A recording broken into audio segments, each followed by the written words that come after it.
What's up, y'all? I'm Lindsay Cummings. I'm Victoria Scott. We are Scribbler. Oh, if you're here, I guess you know that. This is off to a rocky start. It really is. So today, instead of doing a typical unboxing video, we thought we would give you guys a little insight to how we got our start in publishing. Well, I guess we could start by talking about how we met. Yeah. Okay. We met at a author, we were just actually talking about this at lunch. We met at a book signing, Tara Hudson. At Barnes & Noble. Go read her books. Dallas. Yes. We both had agents, but Mm-hmm. we both did not have a book deal yet. And so I just remember we were talking about how it just sucked. Mm-hmm. We were swapping stories on authors that we knew that took a long time to get book deals. Yes. And I remember you told me, did you know Ruta Sepetys took 9 months to get a book deal for Between Shades of Grey, and she's my favorite author to date. And that made me very excited. I don't even remember that fact. You had I that think it's negative because information. I just got back from an SCBWI conference and all the authors there were talking about all their rejection stories. So yeah. First, how many queries did it take you to get an agent? Don't be like one. No, I got 100. And I've told you all this a million times. I got 120 rejections.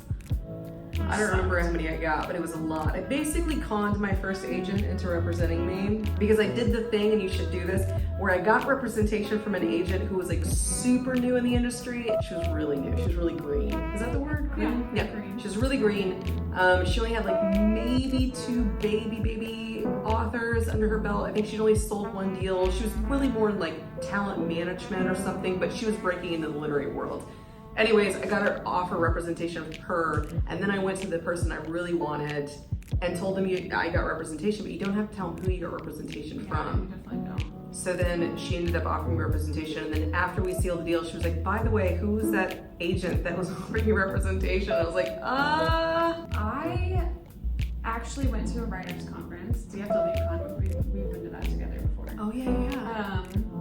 And I did something a little off the wall too. I set up like an agent pitch session, and I remember going in and I pitched a manuscript that I actually hadn't even written yet. Like I pitched to all the other agents, I pitched a book that I had ready, and I was like, oh, this is the one. But then this agent, who actually became my agent, I pitched an unwritten novel, almost pretending like it had been written. It's totally done. She was Totally like, done. oh, that sounds fascinating, send it to me. So then I was like, oh crap. Later on, like a few months down the road, when I actually had written said novel, I sent it to her, and she was like the first agent that I sent that one to after getting 120 rejections on this first like horrible manuscript.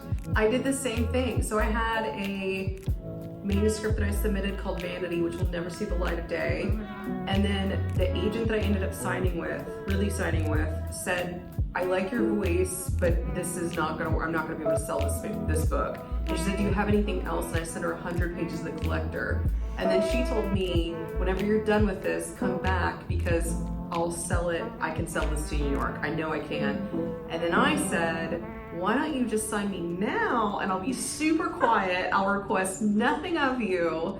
And as soon as I'm done, you can sell it. And I was like, but I won't ask anything for you, but I want to go ahead and ink the deal. And then she did it on No, that? well, she said, okay. she said, send me the synopsis, and I want you to write another 2 chapters, but I want a really thorough synopsis. And I stayed up all night doing it. Sent it at like 4 o'clock in the morning, crashed out, and I woke up, I saw an email from her saying, do you have time for a call today? And we know what that means. So that's your representation call whenever you have do you have time for a call? Post that, we knew each other for several months. After that, we started this like author group called Team Shiver. Oh my god! It was like a bunch of published authors, and then me and Tori, and we made like t-shirts. It was really cheesy. That's back when I thought that if you surrounded yourself with published authors, then somehow the publishers would take note and be like, you know what, we need to pay attention to this writer because she's friends with all the right people. Yeah, that's not doesn't work accurate in any way, shape, but it makes you feel like it's true, doesn't it? Let me just say this. Yeah. Surround yourself with writers. They don't have to be published at all, because the more you hang out with those people, the more you're going to inspire each other and kind of help lift each other up when you're getting tons of rejections, which we did. We went on submission around the same time with both of our agents for The Murder Complex and The Collector. We were at TLA the Yes. Texas Librarians Association. You just got your deal, And right? I just got a deal like 2 days before I got the offer from Green Willow. Yeah. And we were on the Harper. phone all night going back and forth. Yep. Because they would say something to your agent and you would call Yep. me Yep. and then I would call you and we were like back and forth until it was done the next morning, right? Yeah, so I got Okay. the offer, accepted it. I got to go to TLA. It's this big book conference, if y'all don't know. It's like a bunch of librarians and galleys. And I got to meet my editor there, and it was so exciting. And then, literally while we were there, We were going to my car We were to going put to the parking in lot all the to put our galleys that we'd books. gotten. And I got my call and I started screaming and we started In just the parking jumping. garage. And I hear my agent on the phone going, "Do you just want me to call you back? Do you just want me to call you back?" Like, and I was like, "Yes!" And then I had like hung up and then I think I called her like 10 minutes later and then we actually like talked through the details of the deal. how many rejections did you get once you and your agent went on set? 'Cause I got 24 or 25.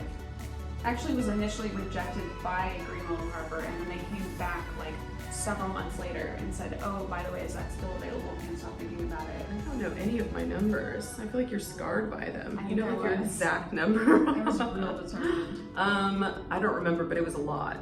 It was a lot. I mean, I think we went out to every major house. I know Harper got close. Every time I've had a book and we submitted it to Harper, they got really close. Fire and Flood was the closest one I think Harper got to.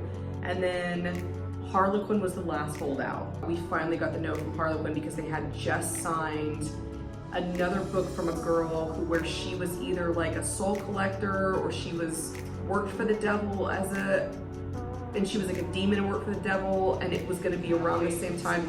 And they were like, "It's way too similar. We can't have two in the list," which is the thing, unfortunately. Like if they have something on their list that's too similar, a lot of times they'll have to pass, even if they love the book, because I wrote the Murder Complex right in the middle of the like dystopian craze, and so every publishing house was like, "Nope, we have 13 dystopians."